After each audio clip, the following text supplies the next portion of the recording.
For years, Sony has been known for producing some of the cleanest, most uniform televisions in the industry. But what does having uniform television even mean? Let's talk about it real quick. Have you ever noticed patches or streaks on a TV when showing pale colors, or when the camera pans in a movie or a sports broadcast? Well, that's called dirty screen effect. It's when the TV isn't displaying uniform color or brightness across the screen, and it's usually caused by subtle inconsistencies during the manufacturing process. Well, did you know every Sony TV is carefully inspected before it leaves the factory, and if needed, it's corrected. We use proprietary Sony sensors and in-house calibration technology to detect and fix these uniformity issues. But why?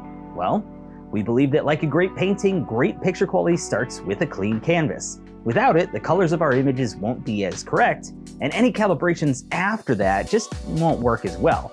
And that is why Sony spends a lot of time and money on our factory calibration, and why Sony gets so much recognition for having the best out-of-box performance.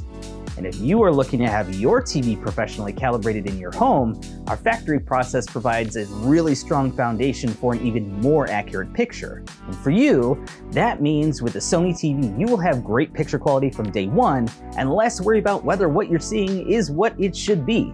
It's just another way that Sony BRAVIA brings cinema home.